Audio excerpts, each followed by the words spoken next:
होता है भैया? 3 संख्याओं पर लागू होता है। तो इसमें बोला है किसी भी, देखो ये ध्यान रखना, किसी भी 3 पूर्ण संख्याएं जानते हो तुम लोग? Yes sir. 0 से अनंत तक। हाँ, किसी भी 3 संख्याओं का गुणनफल, किसी भी 3 संख्याओं का गुणनफल समान रहता है। क्या रहता है? समान रहता है। समान रहता है। ठीक, समान रहता है। फिर अगला देखो, चाहे वे किसी भी क्रम में हो, क्रम उनका किसी भी हो, कोई भी हो, क्या होगा? गुणनफल समान रहेगा। चाहे वह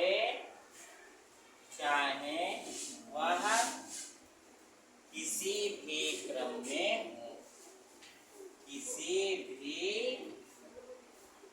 क्रम में हो। एक देखो, माना 3 संख्याएं हैं ABC, माना A, B तथा C 3 पूर्ण संख्याएं हैं। कितनी है? 3 पूर्ण संख्याएं। 3 पूर्ण संख्याएं हैं। 3 पूर्ण संख्याएं हैं। तो ये नियम क्या कहता है? जैसे तो क्या होगा? A और गुणे B गुणे C बराबर होगा किसके?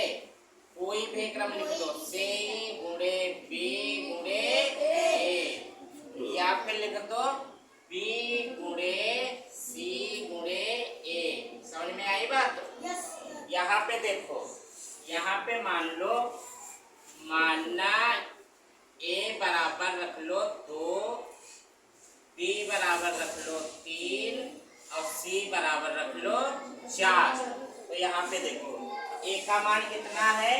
2, B का मान कितना है? 3, C का मान कितना है? 4, C का मान कितना है? 4, B का मान कितना है? 3, A का मान कितना है? 2, B का मान कितना है? 3, B का मान 3, C का मान 4, A का मान 2। समझ में आई बात? Yes sir. A का मान क्या है? 2। अब देखो, इसकी गुणा करो। 2 तिया 6 चक्कू 24, 4 तिया 12 दूनी 24। अब देखो 3 चक्कू 12 दूनी 24। देखो सबका गुणनफल क्या है? समान है।